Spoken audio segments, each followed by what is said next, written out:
Hi every one welcome back. അപ്പോൾ ഇന്ന് നമ്മൾ നുറുക്ക് ഗോതമ്പ് വെച്ചിട്ട് നല്ല പെർഫെക്റ്റ് ആയിട്ടുള്ള ഒരു ഉണ്ണിയപ്പത്തിൻ്റെ റെസിപ്പിയാണ് കേട്ടോ ചെയ്യുന്നത്. സിമ്പിളായിട്ട് എല്ലാവർക്കും ഉണ്ടാക്കാൻ പറ്റിയിട്ടുള്ള റെസിപ്പിയാണ്. അപ്പോൾ നമുക്ക് എങ്ങനെയാണ് നല്ല സോഫ്റ്റ് ആയിട്ടുള്ള ഉണ്ണിയപ്പം തയ്യാറാക്കുക എന്നുള്ളതൊന്ന് നോക്കാം. പിന്നെ നിങ്ങൾക്ക് വേണ്ടി ഞാൻ വാങ്ങി വെച്ചിട്ടുള്ള ഗിഫ്റ്റ് നൽകാൻ ഇനി കുറച്ച് ദിവസം കൂടെ ബാക്കിയുള്ളൂ. അപ്പോൾ എല്ലാവരും ഗിഫ്റ്റ് സ്വന്തമാക്കാനായിട്ട് ശ്രമിക്കുക. അപ്പോൾ നമുക്ക് നുറുക്ക് ഗോതമ്പ് വെച്ചിട്ട് എങ്ങനെയാണ് ഈ ഉണ്ണിയപ്പം തയ്യാറാക്കുക എന്നുള്ളതൊന്ന് നോക്കാം.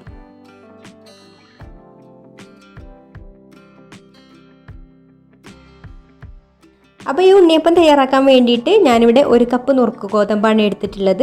ഇത് നമുക്കൊരു പാത്രത്തിലേക്ക് ഇട്ട് കൊടുക്കാം.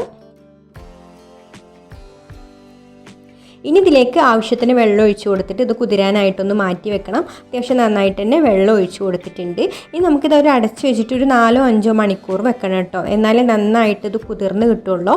അപ്പോൾ ഞാനിവിടെ രാവിലെയാണ് കുതിർത്ത് വെക്കുന്നത്, വൈകുന്നേരം ഉണ്ണിയപ്പം ഉണ്ടാക്കാൻ വേണ്ടിയിട്ട്. ഇപ്പോൾ ദാ നമ്മുടെ ഗോതമ്പ് നുറുക്ക് നന്നായിട്ട് ഇവിടെ കുതിർന്ന് വന്നിട്ടുണ്ട്. ഇനി ഇത് കഴുകിയെടുത്തിട്ട് നമുക്ക് അരച്ചെടുക്കാം.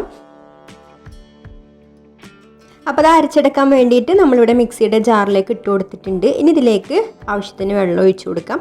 ഒരുപാട് വെള്ളം ഒഴിച്ചു കൊടുക്കേണ്ട കേട്ടോ, പിന്നെ നമ്മളിതിലേക്ക് ശർക്കര പാനിയും കൂടി ഒഴിച്ചു കൊടുക്കുമ്പോൾ വെള്ളം കൂടിപ്പോവും. അപ്പോൾ ഇത് അരയാൻ വേണ്ട വെള്ളം മാത്രം ഒഴിച്ചു കൊടുത്താൽ മതി.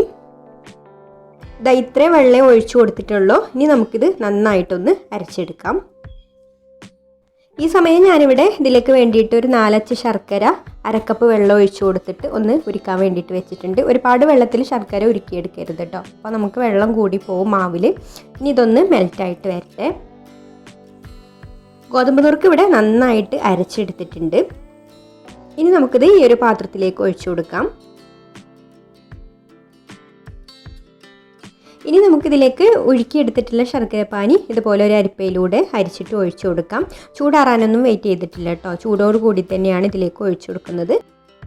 ഈ ശർക്കരപ്പാനി ഞാൻ മുഴുവനായിട്ട് ഇതിലേക്ക് ഒഴിച്ചു കൊടുത്തിട്ടില്ല കേട്ടോ, അപ്പോൾ മിക്സ് ചെയ്ത് നോക്കിയിട്ട് പിന്നെ മധുരം വേണമെന്നുണ്ടെങ്കിൽ ചേർത്ത് കൊടുത്താൽ മതി. അപ്പോൾ ഓരോരുത്തരുടെ ഇഷ്ടത്തിനനുസരിച്ചുള്ള മധുരത്തിന് അനുസരിച്ച് ചേർത്ത് കൊടുക്കുക.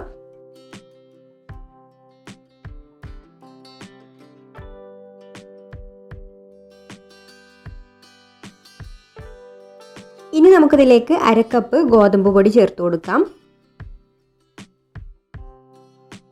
ഇനി ഇതിലേക്ക് 1/4 കപ്പ് റവ കൂടെ ചേർത്ത് കൊടുക്കുന്നുണ്ട്. അപ്പോൾ റവ ചേർത്ത് കൊടുക്കുമ്പോഴാണ് കേട്ടോ അപ്പം നന്നായിട്ട് പൊങ്ങി വരുള്ളൂ. അപ്പോൾ നമ്മൾ സാധാരണ ഉണ്ണിയപ്പത്തിനൊക്കെ കുറച്ചൊരു തരിയോട് കൂടിയിട്ടാണ് അരച്ചെടുക്കുക, നന്നായിട്ട് പൊങ്ങി വരാൻ വേണ്ടിയിട്ട്. അപ്പോൾ അതിന് പകരം നമ്മളിവിടെ റവയാണ് ചേർത്ത് കൊടുക്കുന്നത്. ഇനി ഒട്ടും കട്ടയില്ലാതെ ഇത് നന്നായിട്ടൊന്ന് മിക്സ് ചെയ്തെടുക്കാം.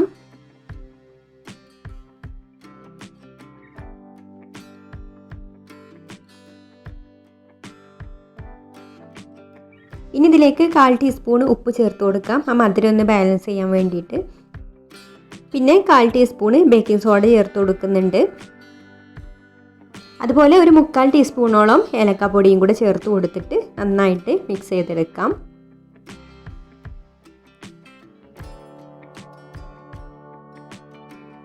ഇപ്പോൾ നന്നായിട്ട് ഇവിടെ മിക്സ് ചെയ്തെടുത്തിട്ടുണ്ട്. ഇനി ഇത് നമുക്ക് അടച്ചു വെച്ചിട്ട് ഒരു 10 മിനിറ്റ് മാറ്റി വെക്കാം, ആ റവയൊക്കെ ഒന്ന് കുതിർന്ന് കിട്ടാൻ വേണ്ടിയിട്ട്. അപ്പോഴേക്കും നമുക്ക് ഉണ്ണിയപ്പം ചുട്ടെടുക്കാൻ വേണ്ട നമ്മുടെ കുഴിയുള്ള ചട്ടിയിൽ ഓയിലൊക്കെ ഒഴിച്ച് കൊടുത്തിട്ട് ചൂടാവാനായിട്ട് വെക്കാം.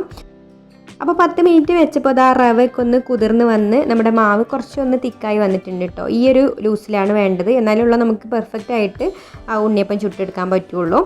ഇനി നമുക്കിതിലേക്ക് കുറച്ച് തേങ്ങാക്കൊത്തും കൂടെ ചേർത്ത് കൊടുക്കാം. അപ്പോൾ തേങ്ങാക്കൊത്ത് വേണ്ടവർക്ക് ചേർത്ത് കൊടുത്താൽ മതി കേട്ടോ. ഞാൻ എന്തായാലും ഏത് ഉണ്ണിയപ്പത്തിലായാലും തേങ്ങാക്കൊത്ത് ചേർത്ത് കൊടുക്കലുണ്ട്. ഇടയിൽ കടിക്കുമ്പോൾ അതൊരു പ്രത്യേക ടേസ്റ്റാണ്. വേണമെങ്കിൽ തേങ്ങാക്കൊത്ത് നെയ്യിൽ വറുത്തിട്ട് ചേർത്ത് കൊടുക്കാം കേട്ടോ. അപ്പോൾ ഓയിൽ ഇവിടെ നന്നായിട്ട് ചൂടായി വന്നിട്ടുണ്ട്. ഇനി നമുക്ക് മാവ് ഓരോ കുഴിയിലേക്കും ഒഴിച്ചു കൊടുക്കാം. അപ്പോൾ ഞാൻ ഒഴിച്ചു കൊടുക്കാനുള്ള സൗകര്യത്തിന് ഇതുപോലൊരു ഗ്ലാസ്സിലാണ് കേട്ടോ മാവ് എടുത്തിട്ടുള്ളത്.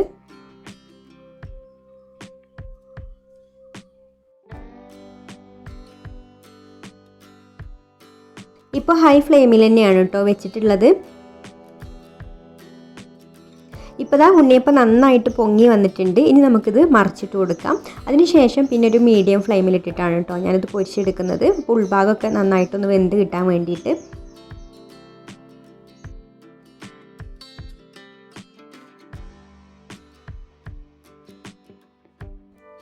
ഒരു 3 മിനിറ്റ് ഞാൻ മീഡിയം ഫ്ലെയിമിൽ വെച്ചതിന് ശേഷം പിന്നെ ഹൈ ഫ്ലെയിമിൽ ഇട്ടിട്ട് ഫ്രൈ ചെയ്തെടുക്കുകയാണ് കേട്ടോ ചെയ്തത്. കാരണം അത് അരി അരച്ചുണ്ടാക്കുന്ന അപ്പത്തിൻ്റെ പോലെ അത്രക്ക് വേവൊന്നുമില്ല. പെട്ടെന്ന് തന്നെ ഗോതമ്പ് പൊടിയും നുറുക്ക് ഗോതമ്പൊക്കെ ആയതുകൊണ്ട് പെട്ടെന്ന് തന്നെ ഉൾഭാഗമൊക്കെ വെന്ത് കിട്ടുന്നുണ്ട്. പിന്നെ ഹൈ ഫ്ലെയിമിൽ ഇട്ടിട്ട് 2 സൈഡും തിരിച്ചു മറിച്ചൊക്കെ ഇട്ടിട്ട് നല്ലൊരു ബ്രൗൺ കളറാക്കി എടുത്താൽ മതി.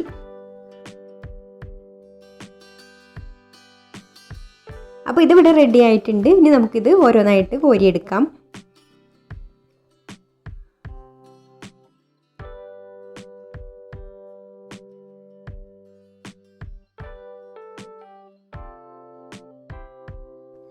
ഒട്ടും പൊട്ടിപ്പോയിട്ടൊന്നുമില്ല കേട്ടോ. എല്ലാ ഉണ്ണിയപ്പവും നല്ല പെർഫെക്റ്റ് ആയിട്ട് തന്നെ കിട്ടിയിട്ടുണ്ട്. ഇനി നമുക്ക് ബാക്കിയുള്ളത് മാവും കൂടെ ഇതുപോലെ തന്നെ പൊരിച്ചെടുക്കാം. അപ്പോൾ ദാ ഞാനിവിടെ മുഴുവൻ ഉണ്ണിയപ്പവും ഇപ്പോൾ പൊരിച്ചെടുത്തിട്ടുണ്ട്.